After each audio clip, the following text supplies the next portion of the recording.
So you may notice things are different as we've swapped over to this YouTube page. I'm actually excited though. So I'm gonna wait until we get a couple of people around. But today we're going to be talking about multiple things. Um, Mental health, spirituality, and how that ties in. And we're also going to talk about how a lot of people are using social media as references and research, basically TikToks for witchcraft, and that can be a good thing and a really, really bad thing. Um, Really, really bad thing. Also, with that being said, I did want to remind everybody that I have a Discord. I have 2 TikToks, an Instagram, 2 Instagrams, and a podcast. You can find all of that in the description, which will be linked with this as well. 2022 so far. Weird. That's all I'm saying. Weird.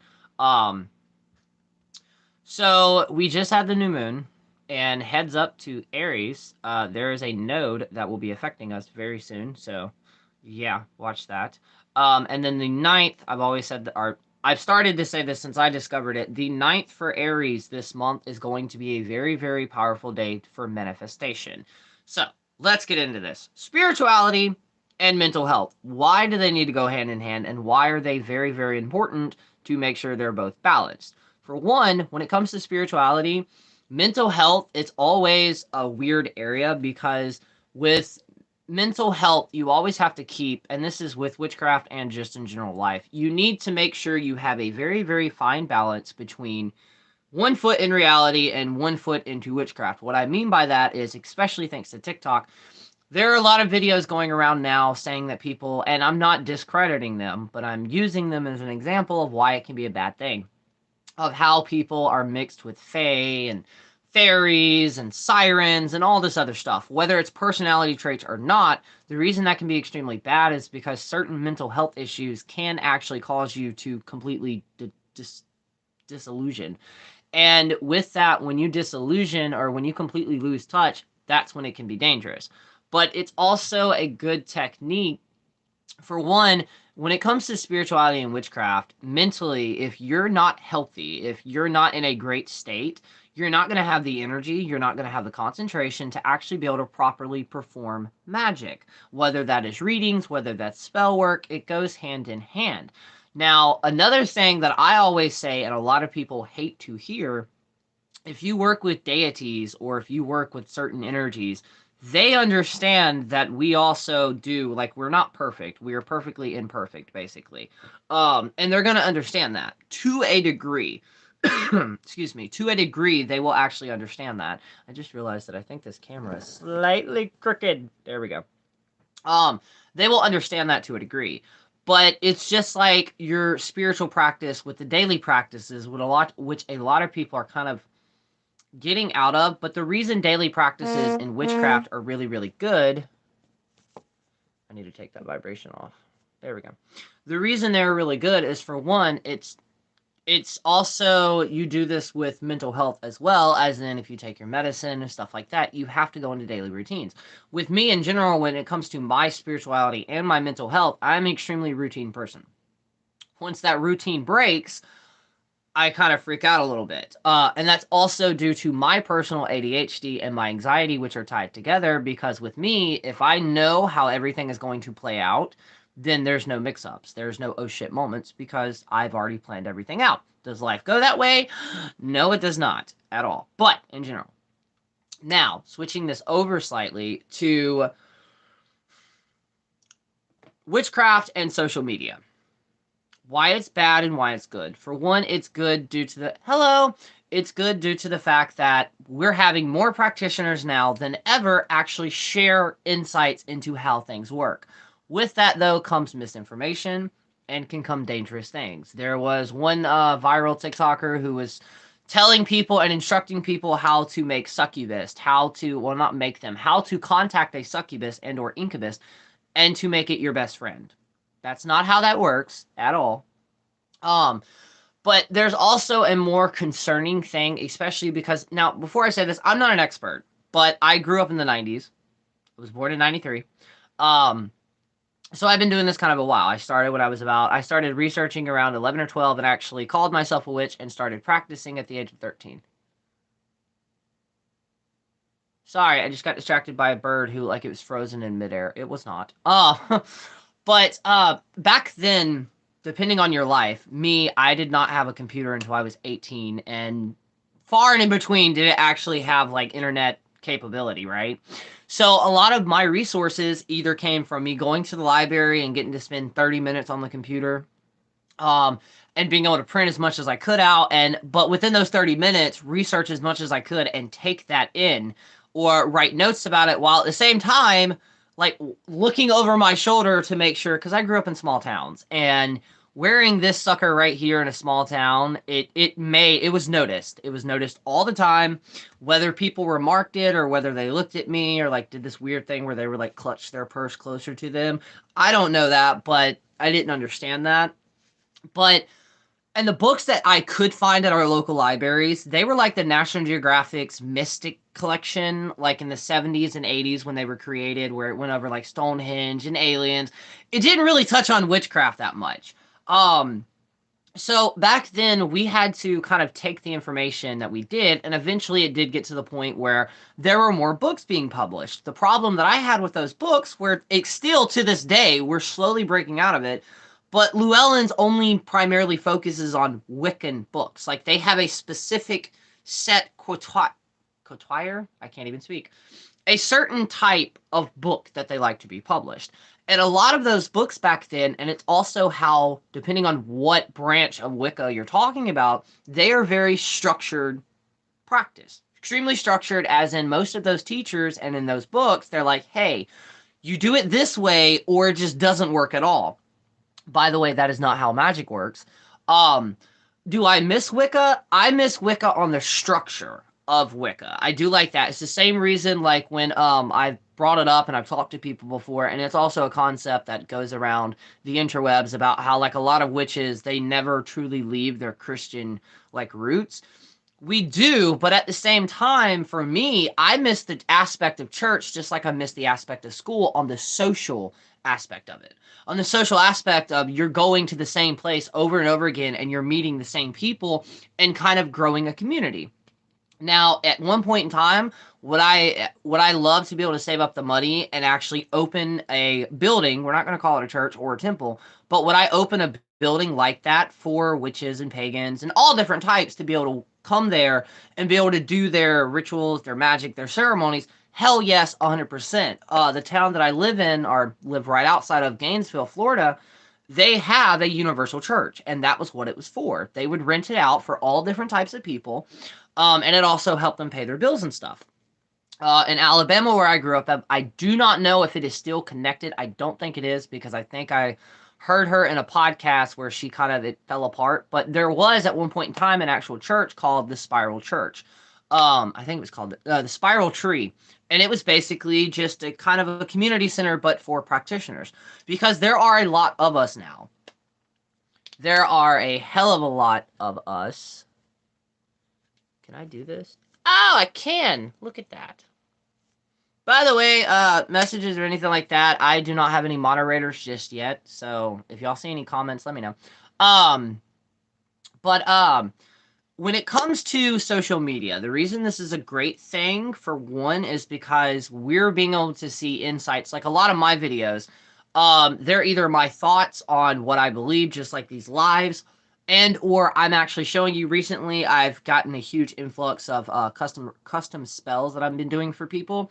The latest one was a love spell, which I don't do very often, but I knew the person very well and I knew the situation. Anyways, I've been posting them more. But with this, though, we're also having misinformation. And with that, due to the internet, because we all, you know, if you were back before cell phones were a real thing, math teachers always said this one thing. Well, the reason you need to learn this is because you're not always going to have a calculator at hand. Now we have cell phones, where we do. But with that, though, comes this almost instant gratification that I've been seeing growing in people trying to learn about witchcraft. For one, we've all been to that point where we meet another witch who's like way more experienced than us, and we're not really jealous or envious, but like we're so excited to get to where that person is that we almost want to cut corners, but you can't. Now, everybody's going to learn differently, and my most question that I always get is, how do you know the research that you're researching is credible? Resources. 9 times out of 10, a great book and or a great website is going to have, they're going to source where they get their information from. Now, this is also something that just got brought up due to a video that I did and a comment on it, which was somebody was like, oh my God, witch talk scares me because it's almost like nobody truly knows. And that's what it is.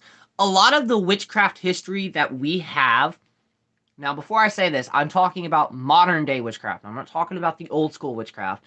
Especially here in the United States, a lot of people are under the conception that it's just this old sacred magic when it's not. It was around the 60s and, no, the actual 30s and 40s, I believe, kind of when mysticism and, oh my God, what is the word for it? Basically, the Victorian era where people were mediums and spiritualists. It kind of was birthed from that as well, and it was called the Renaissance because it was the pagan Renaissance because Wicca and paganism had been brought back front and center worldwide. Obviously, in the UK, they've been practicing it, and they have the history, but it was kind of brought here, and it kind of blew up. And then that's where it gets confused. In that video, this huge conversation is the Wiccan read the threefold law. Why not all practitioners follow that? For one, it is a Wiccan concept. For two, it was actually a poem that was written. But with that, though, if you look at more traditional witchcraft, like the actual old stuff, they did, and I've talked to a couple of traditional witchcraft, traditional witches who practice what is known as traditional witchcraft. They did have a law like that, but it was not bind the law ye must and Wiccan, it was not do what you will, no harm none. It was, if somebody fucked with you or tried to throw something at you, you take what they threw and you throw it back times 3. You defend yourself and you protect yourself. And of course, we're on a platform now to where 60 seconds, I'm sorry, are there creators on TikTok that actually do make, for 60 seconds to 3-minute videos, actual credible information? Yes, 100%, 1,000%. But also at the same time, there are also people that are just going to argue back and forth. Yes, the problem with this is, it's kind of always going to be, and I believe it was a creator by Sophia Talks, put it perfectly. If you're not following her, you need to, because she actually does witchcraft history videos. And in that, she basically stated that our generation, as in all the witches that are waking up now and all the ones that have been practicing from like the 70s, the 80s, and 90s, it's up to us to kind of fit and to kind of figure out the actual historical aspects of this. And it's extremely hard because either A, a lot of historical factors in this were either A, never really recorded, and or they didn't think back then witchcraft that we have, and sorry if y'all see me moving, I have bubbers in my lap. But like I said, a lot of the aspects that we know as witchcraft now was not witchcraft back then. I opened the floor for a conversation thanks to another creator, which was candles. Because way back then, they made their own candles before it started being mass produced. Does that affect it versus the stuff that we can get now? Like, for an example, the glass candles that you can get at, like, Dollar General, I use them a lot, especially for like community candles. And I had one of them that actually was burning perfectly. And then halfway down, almost completely finished, like burned out, the wick was miscentered. It was closer to the glass versus being in the center.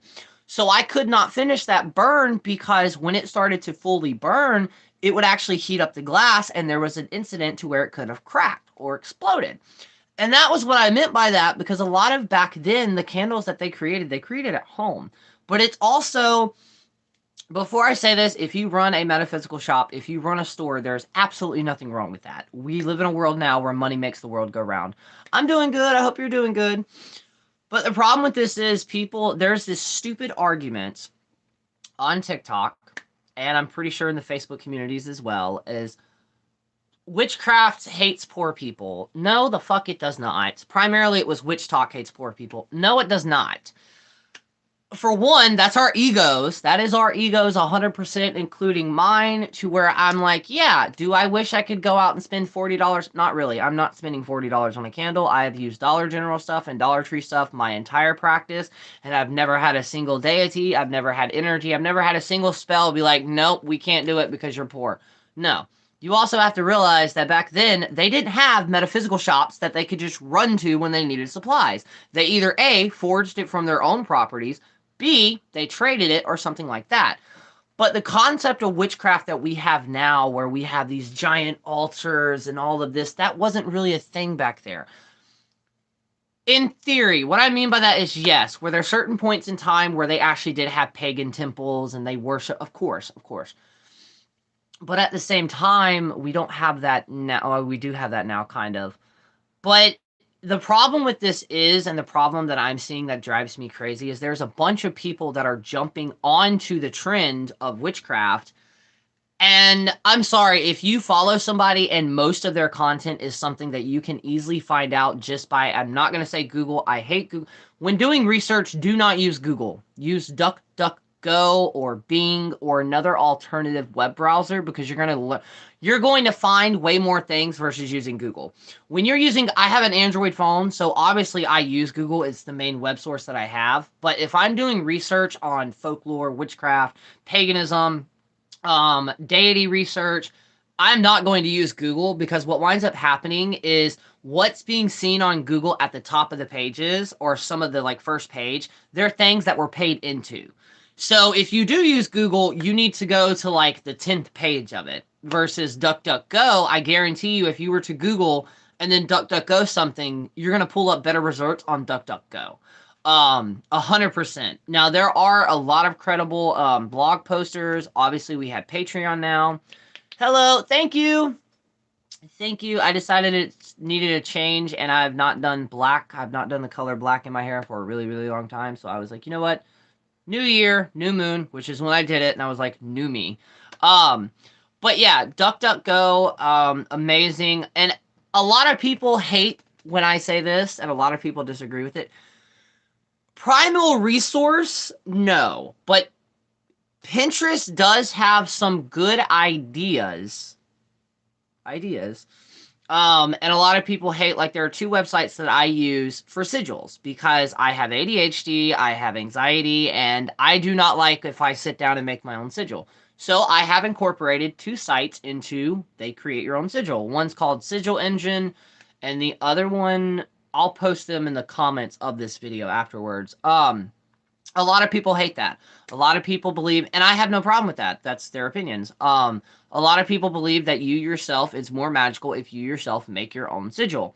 Okay, granted. But at the same time, we're using sigils and symbols that were created over hundreds, possibly thousands of years ago. I'm talking the runic system, multiple different types of witch alphabets is one of our magical alphabets. We use them, but we did not create them.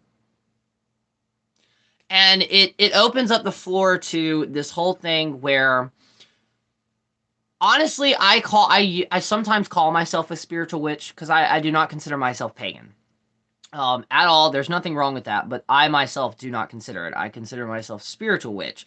With that, though, we're starting to see where spirituality, like New Age spirituality, is mixing in with witchcraft, and it's confusing the hell out of a lot of people. Because, like, what's the difference from setting your intentions and manifestation? And then I always love the fact that, like, some people are like, no, I'm not going to call myself a witch. No, I'm not going to practice witchcraft. But you're practicing manifestation and you're using crystals. Sweetie, that's witchcraft, whether you want to term it witchcraft or not, that's witchcraft. And there's nothing wrong with that. Like, here recently, my father-in-law has been staying with us. Now, if you've been keeping up with me for a while, you already know where I'm going with this. My father-in-law is a very, very devout Southern Baptist.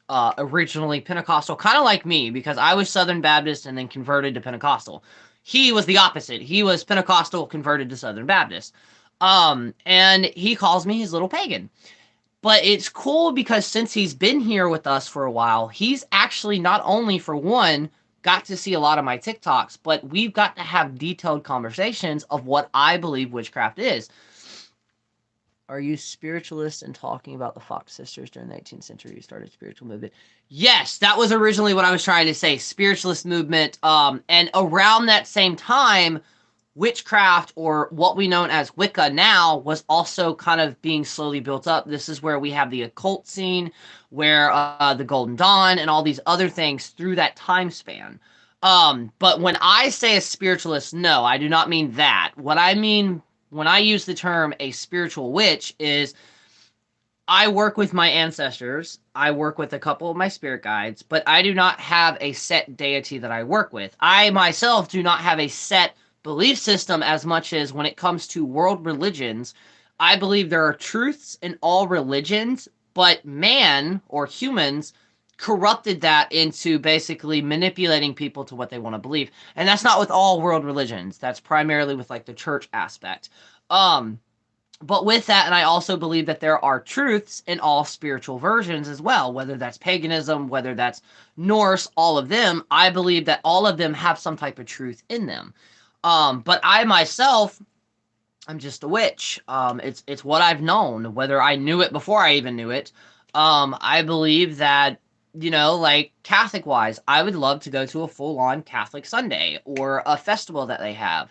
I would love to be able to go to like different types of churches and different types of temples just so I could experience kind of what they experience. Because being Pentecostal, I've seen people speak tongues. I can speak tongues, whether I call it speaking tongues. A lot of people nowadays, modern times, they call it light language. I can speak that. I've been able to speak it since before I could even fucking remember. And I heavily use it in my practice because when I speak it in my head, I know what I'm saying versus how it sounds. That was actually one of the first viral videos that I did on TikTok, was asking people, hey, have you all ever heard of this? And then at the same time, I've had moments when I was in the church where I did feel that type of energy. And then I did my first ritual and spell-wise, because a lot of people, I've never really talked about this. I think I did it on my first Facebook page.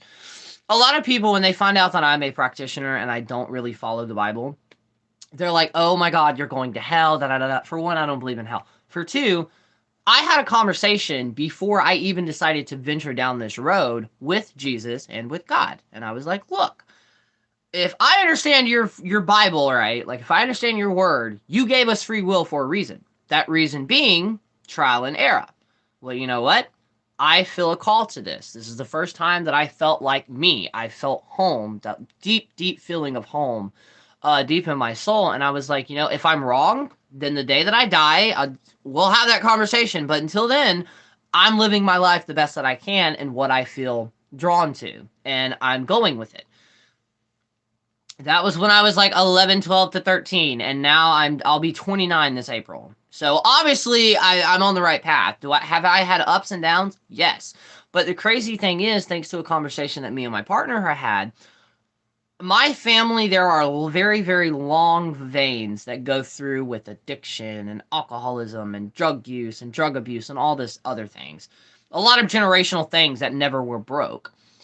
I broke them, and what I mean by that was, with everything that I had been through in my life, with my depression, with all of that, with my PTSD, the darker my depression got when I was a teenager, like up until my 20s, the deeper I dived into my witchcraft and my spirituality, or my spiritual journey. And it kept me from making other decisions that other family members still to this day are struggling with. So in a way, witchcraft not only kept me sober, but it also saved my life, because I realized that yes, the world around me sucks, but I myself hold power. I can make things happen if I put the right things towards that, or if I put the right moments to it. So in moments, in dark, dark moments where I felt completely powerless, I always had a reminder that, hey, it may seem like you're powerless now, but just wait. And a lot of people, when they hear my full story, which I don't know if I'll ever tell, like the internet, a lot of people, they're like, how are you the way that you are now? Most people that have been through what you've gone through, a lot of the times they're bitter, they're angry, they're jaded in a way. And to me, all the things that I went through, for one, I would not be the person I am today, spiritually or just human, if I had not been through all the things that I have been through. And yes, there were moments when I was a teenager where I went through my like goth stage where I hated everything and I thought the world was against me.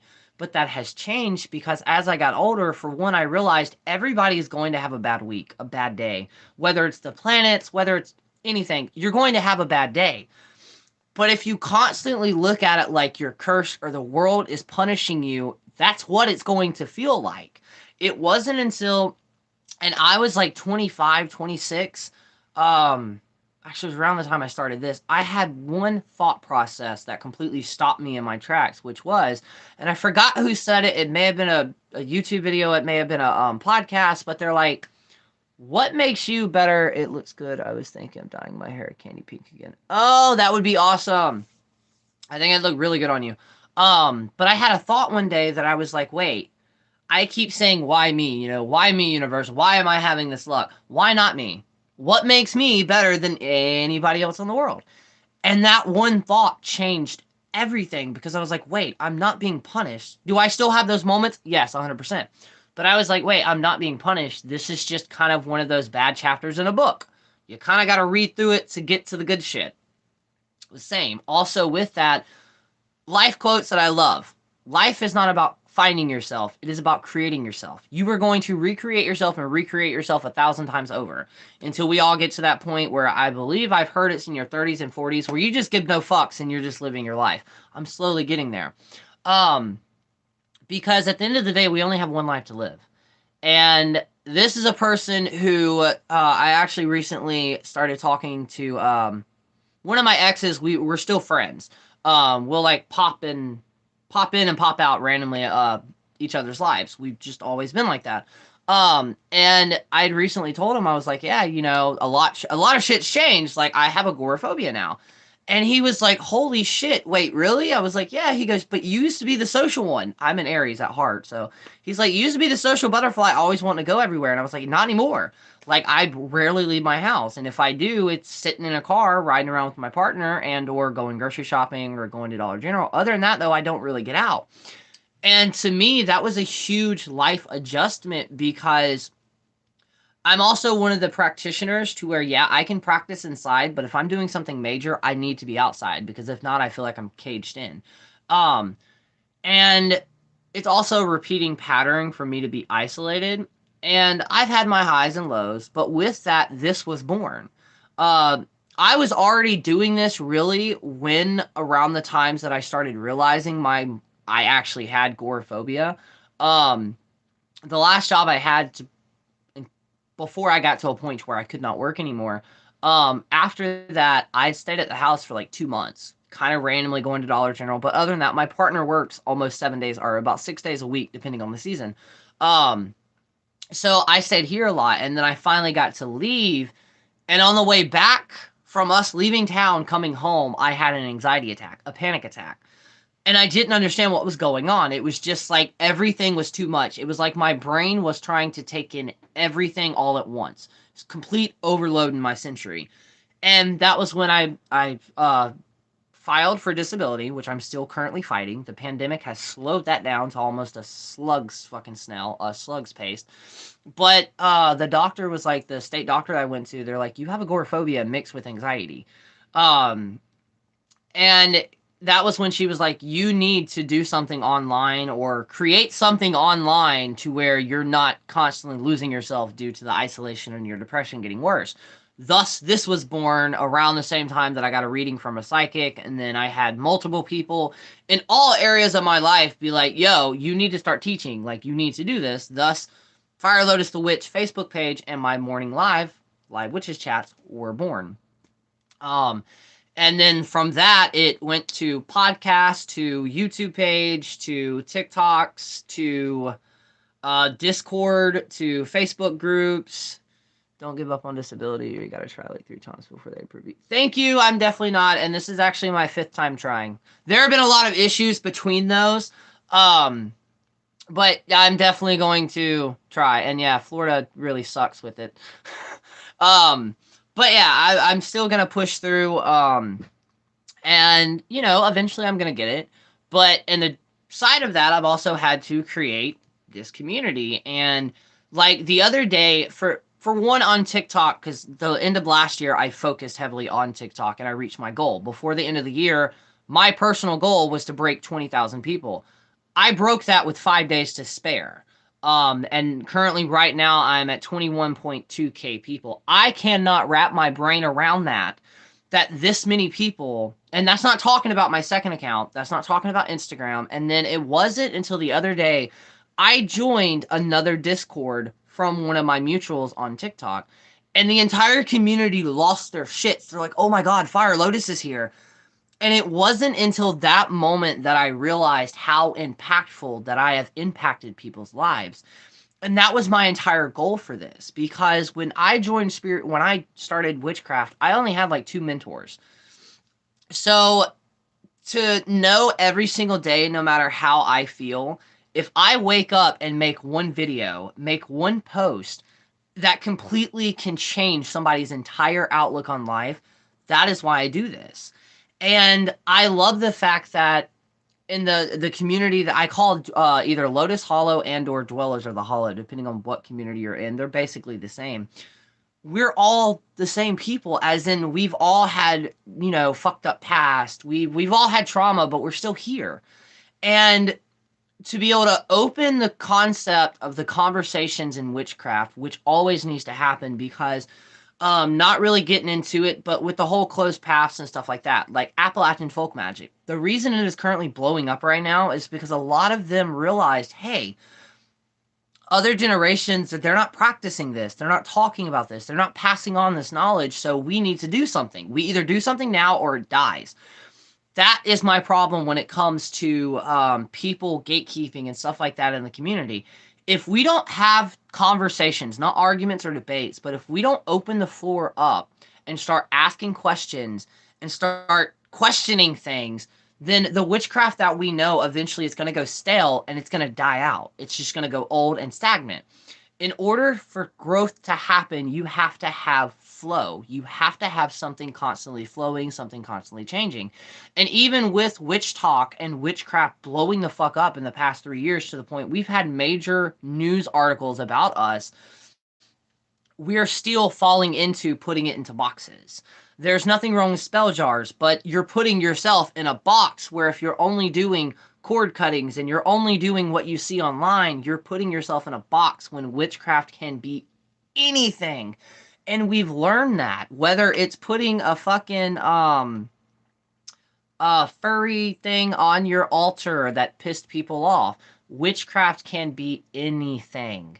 It is about your intent, but at the same time, folk practitioners, they used what they had. They used sticks, they used kudzu, they used moss growing from the trees, and depending on if it was from a graveyard or cemetery or a sacred tree, a tree at a church, they used dust from courtyards and courthouses, and dirt from police stations for use in justice or to keep the cops away.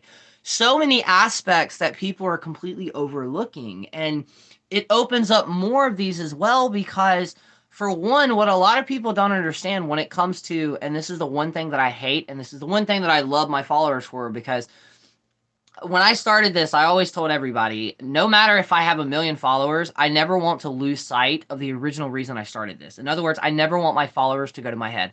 And obviously that's working, because I can't physically picture them of how many people are. But with that, you always have to check our ego. Yes, we need our ego for survival.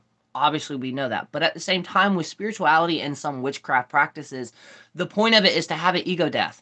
That's one of the reasons I think it was Aleister Crowley. The reason he used to eat shit. He literally ate shit. And the reason that was he was dehumanizing himself. He was separating his self from his ego. Because the ego is the things that's like, oh, well, I have 1,000 followers, so I can post anything online. No, you can't. If you are a practitioner and you openly practice stuff online and you openly teach, you need to realize that you also have a responsibility. Whether you are the same practitioner as the other one or me, it doesn't matter. Witchcraft follows us, which means we have a public spotlight on us, which means when you make a video, you're not only representing you are representing what other people think witches are. And a lot of people lost that concept. And that's why I myself, I had to change how I was doing my content, because I did get to a point where I were ripping people apart, but I was trying to do it in educational content. And now I've just kind of, now my videos are all over the place, but at the same time, I will not post on something that I do not know enough to post on. If so, or if I get a question, I'll redirect that to somebody else who does. And the problem with this is, and the other issue that I've also seen, which is really cool too, if you're like around my time before we had the internet, we all went through those moments in our witchcraft and spiritual journey where it was like, holy shit, this is real. Like, there's no way to like break this down. Holy shit, this just happened. This is real. And I'm getting like fucking head to toe goosebumps with this. So that's my version of my body's language of saying I'm speaking like spiritual truth. The issue that we're kind of having now is we're seeing an entire generation. When I mean this, I don't mean age-wise. We're seeing an entire generation being able to actually share those moments that we couldn't share with other people because we didn't have phones like we have now. And for a while, I didn't know how I felt about that, because I was the number one thing you do not do. You don't compare your spiritual journey and or your life to another person's life. It always goes horribly wrong. And that's what I started doing. I was like, wait, I'm not having these moments anymore. Like, have I failed as a witch? No, it's just not my time. I've already had them. So we're seeing all these other people have them, and it's a beautiful thing, but we have to destruct it from the ego. We have to separate that from our egos, because I did, like last night, the love spell that I did, there's a video posted on my TikTok, and I'm not going too much into the history because it is personal, not with me, the person I did it for, but something happened that also happened to this person before when I knew them 10 years ago, if not 11 years. No, holy shit, I feel old. Yeah, it's been 10 years ago, which is two of the candles almost like they burnt down, as in they burnt the board that I was using, and it was only two out of the three, those three representing people. So it was extremely interesting to see, because when I sent the pictures, because if you come to me for spell work, I update you, whether that's in videos or whether that's pictures, to show you how everything's going, and then I kind of read everything at the end of it and give you my example of how I think everything's going to go. Because whether you spend cash or not, magic is not 100% guaranteed, and it doesn't always work how we plan it or how we want it to work, which is in the responsibility of the witch to try to interpret the end results. And I sent the pictures and like, holy shit, we've seen this before, haven't we? And I was like, exactly. But it was so weird because I use emergency burning candles, which I normally get them from Dollar General, Family Dollar, or like Dollar Tree. They're just plain white candles that will burn for 5 to 6 hours. And with that, I always monitor them, because the room that I put them in has no airflow. What I mean by that is there's air moving through it, but it's not like where an AC unit's at or a window's open, which means, because that's going to affect how the flame itself is going to burn, thus how fast and how erratic the candle burns. And I judge that in my spell work. For an example, if you light a candle and the flame's flickering and jumping all over the place, that means that either A, there can be blockages. With that, if you also have wax bead up on the outside of it, that means that there could be a blockage in your spell work. But if you have a candle that burns completely down, there's no residue left, and the flame stayed straight the entire time, that means there's no blockages. That means the energy is going straight up. And I've used these candles for everything that I use. They're literally the main things that I use when I can find them. I stepped away long enough to cook rice, which is 10 minutes, off and on, walking back there and checking them, and literally walked away that last time, and I came back and they were on fire. They extinguished themselves, but they were on fire. That's also a no-no for me, which is, if you're burning something in a candle, even if it's in a glass candle, don't really walk away from it, because you don't know, unless you yourself made that candle, you don't know what type of manufacturing error could be in there. But that was one of those moments where, holy shit, there's like a 1 in a 1,000 chance this would happen with any of my spell works. But for the simple fact, I know this person personally. I know this person, and I've witnessed something like this happening with them before. And then this happening, that was one of those moments. That was validation from spirit of saying, hey, you're on the right track. And my biggest fault is I cannot see my own worth. I cannot see all the beautiful and amazing things that I've done or helped people. That's actually my partner. That's his main job in our relationship, is to constantly tell me, look, you're doing fine. You're doing fine. Stop beating yourself up. And it came to a point actually at the end of this year or the end of last year to where I had 3 readings done by 3 completely different people, and they all said the same thing. My ancestors came through and they're like, look, stop beating yourself up. We see you. We love what you're doing. It's not that you're not doing enough. You're doing too much as it is. You need to rest. Um, and that New Year's, I did a road opener for the community for New Year's. And I've never had just a candle spell kind of completely like wipe my ass out. That one did. Oh my God. Like when I was done with it, I was on the verge of like passing out, to where when I landed on my bed, I was lights out. And it is still taking me like 2 days to fully recuperate. And that's something that's also not talked about because of social media. With social media, depending on the account you have, um, especially Instagram, you're seeing all these practitioners post post after post after post after post. And I personally do not understand if they are all doing that in one day. I don't understand how they're producing that energy. Because with me personally, each spell could be different. I can do one burning of a candle and be energized as hell. And then I can do like the New Year's Eve thing and it completely wipe me the fuck out. It just depends on how that energy is raised, and that's something a lot of people are not talking about. We need a new terminology because energy is just used too much, but the spirit or the essence of those plants and herbs and oils that you're using. You'll see a lot of TikTokers, they'll do tutorials and they're throwing stuff on a candle, dousing it in oil. For one, when you're anointing a candle, literally a drop on your finger, rub those two together, and then boom, you have enough oil. You do not have to pour it all over it. And honestly, in my opinion, that's, for one, that's going to affect how the candle in itself burns. Like, if you have a herb candle, and there's nothing wrong with these, just burn them safely. But if you have a candle that has 2 inches of herbs pressed into it, obviously that candle is not going to burn like a normal candle. It's basically going to be engulfed. Nothing wrong with that. But at the same time, witchcraft is more than throwing shit on a candle and burning it. You are supposed to be connecting with each individual aspect or correspondence and then working with them as a whole, mixing them together almost like alchemy, mixing their energies together and getting them to work as a whole, as a perfect. So you're having 8 different things come together to create something entirely new and send that out, or send it in, or capture it. And that was the issue that I have with a lot of people obsessing over spell jars. Yes, they're cute, they're adorable, but the problem with that is you're encapsulating the magic. You're corking it. There's no way for it to come in and come out. And with that, a lot of people have started getting dangerous, kind of going back to mental health, which is, oh, well, here's a spell jar and it will cure your depression. Burn this candle and it will cure your anxiety. No, it will not. And take it from someone who probably has tracked down every single antidepressant spell I could ever get my hands on and try it. It still did not work. Why? Because depression, anxiety, and mental things, it's all chemical, right? Or the lack thereof. Witchcraft is to heal the soul and spirit. Modern medicine and herbal medicine and therapy is to cure the mind. And there are so many people that, and it's dangerous because I've known people that have spent $600 to do a banishing depression spell, and it was a waste.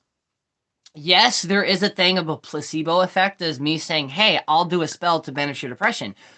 Placebo of that, you may have 2 weeks that are fucking phenomenal, and then all of a sudden it goes back to shit. That's because you need medicine, you need therapists, mental health is very complex. And that's what I have to tell people, because yes, there are things that can cure acne. There are spells that can do it. There are glamours. Yes, but that's physical. That's not chemical. There was a video where somebody was like, I cured my DID with this spell. You can't cure DID because it's chemically. And I hate witches or authors. I dislike them that will have an entire chapter of anti-depression spells. And I'm like, this is bullshit and it's a waste of time. It won't work. It can't work. Now, do you have things as like miracle healings? Yes. Magic mushrooms, before I say this, YouTube, I am not encouraging the illegal use and or harvesting and or contributing of that. But medically and scientifically, we're having the conversation. Magic mushrooms can actually, under the right environment, safety, and circumstances, has shown huge effects of actually resetting our brain's chemistry to where there are people that did it that are up to now a year without any type of depressive episodes whatsoever. Um, because with me, and the reason that I always kind of intertwine witchcraft and mental health is because I'm a mental health advocate, as in I spread awareness. A lot of my TikTok videos are me being very vulnerable, telling you what it's like to have my type of ADHD, because I don't just have ADHD, I have a mixture of ADHD and anxiety disorders. And trust me, they play hand in hand with one another. And my spirituality, because I don't have medical insurance and stuff like that, I agree. I have an anxiety instant. I make for short-term use, not a cure. Exactly. And witchcraft, like you just said, perfect example, and thank you for saying that. Yes, there are things that can minorly, like, kind of calm them down. Like, I have green, Delta 8. That is what I take for my medicine. It's the only thing that's really helped. Will it cure it? No. Are there still days where I barely have energy to get out of bed? Yes, but I also have little fur babies that I have to get out of bed to feed. But at the same time with that, there are small little things that can fix it, but it's not going to cure it. And that's where, like, there was this one video that I did where this person, and I'm not going to mention their name, there were a lot of things that they were spewing out of their mouth that didn't make sense. But with that, though, they were charging people up to $1,000 to $6,000 to fly to Puerto Rico to be healed in this magical vortex. And I'm like, I broke their video down. It was a 3-minute video. It originally got a community guideline strike, and I had to redo it where I was like, this is not bullying or harassing. This is educational purposes and what red flags to look to. And there are a lot. But at the same time, like, I've also had to start incorporating how I word things thanks to a podcast that I listen to, because people with anxiety, like tarot, the reason tarot cards used to scare the shit out of me is because they are firmly different than oracle. Most oracle are positive, or can be. Tarot, on the other hand, you know, some of them will just call you out, and that can spark my anxiety. Like, one single phrase or thought process can spiral me into this endless thing, and it's not fun. So I've had to watch how I say certain things, like Mercury retrograde. Everybody fears it. The internet blows it up out of proportion. It's not. Yes, can a lot of things go horribly fucking wrong? Yes. But if you look at everything as a life lesson, okay, what's the lesson here? And then you give yourself, depending on how big the situation is, and depending on how big it is depending on how much time you give yourself to freak the fuck out, and then slowly come back down. And different decks will call you more than... Yes, holy shit, yes. I have the Wild Unknown Tarot, because I technically have 2 tarot decks. I have the Wild Unknown. And the very first day I got it and opened it, it emotionally called me out. It wasn't until the end of this year and this week where I've actually been getting really good, like, terms, or readings where it's calling me out, but in a good way. But with that, though, there's another thing that's popular, which is shadow work prompts. For one, you do not need somebody else telling you when to do shadow work. You yourself will know when to do shadow work. And with that being said, if you have PTSD, if you have any type of trauma that has caused you to black it out, you need to be extremely careful while doing shadow work. Because, like with me, I have severe complex PTSD, which means if I do the wrong shadow work and I accidentally bring up a memory that I did not know I had, my body is not going to know how to actually emotionally work through that because it was basically blacked out.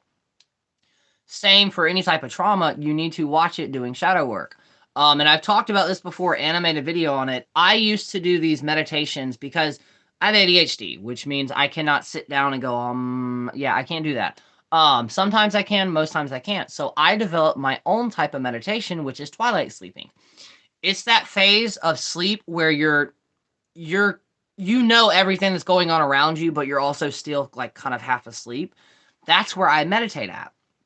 And through that process, I used to use YouTube videos that had frequencies and hertz in it to help with that. there was one particular one that I used, and for 2 days, 2 straight days, morning and night, when I take a nap and when I went to sleep, I would wake up having horrifying, and I have PTSD, so I have nightmares all the time. These were some of the worst I've ever experienced, to the point where I listened to it the very first time and woke up from that nap. My partner was here. I managed to get to the bathroom before I completely broke down and started hyperventilating, and we could not figure out what the fuck it was. And we started talking because that night and then the second morning when I woke up, the same thing was happening. And I'm like, what the fuck is going on? I went back to that YouTube video and went into the comments and realized that there were 2 hurts that were mixed in with it that can cause severe, basically, night terrors. So please do your research with hurts and stuff like that. I don't have that, but I think a lot of the times when I do have PTSD nightmares, for some reason, I won't remember it. So those are just, I call them black voids, because it's just a void. It's like I go to sleep and I wake up. Here recently, though, in the past week, I have, and I'm hoping this does not cut me off. I'm already at 50 minutes, and I think I used it before and it cut off at 60. So I'm going to kind of tie this up. But for the past week and the last week of December, I have had very, very vivid dreams, and it's almost like my own brain is doing shadow work, because it's all around family trauma and stuff like that. So, but I also, and somebody suggested wear Moldavite. Well, at December 1st, I put on my Moldavite piece and wore it until the end of the month, just to see how it would affect me. Now I'm doing that with Rainbow Moonstone, which could be one of the reasons I'm remembering my dreams. But yeah, I'm going to go ahead and wrap this up, because I don't want it to randomly like cut off, and it's already been 50 minutes. But yeah, with that, thank y'all for everybody who has joined and commented. There will be more of these throughout the week. I'm planning on doing it Monday through Thursday around the same time, 10 to 11, sometimes 12. And then I may convert some of these into podcasts. I'm not for sure. I will also be doing some interviews too. It's good talking to you as well. And it should be like this for a while, where we only have like 3 or 4 people. And then I'm predicting in about a month, we'll get up to about 20 or 30. It's still freshly new that I'm doing this on this page, because there's a lot of controversy with Facebook right now. But yeah, again, thank y'all so much. Remember, I love y'all. Y'all are all loved. There's a reason you are here. And yeah, if you ever have a question or anything like that, you can email me, message me, anything like that on any of my social platforms. My inbox is always open, literally always open. There's no such thing as a stupid question. And yeah, we're all here to help each other and to build each other up, and, to become our most witchiest of selves. So yeah, until then, I will talk to y'all later, and yeah, peace.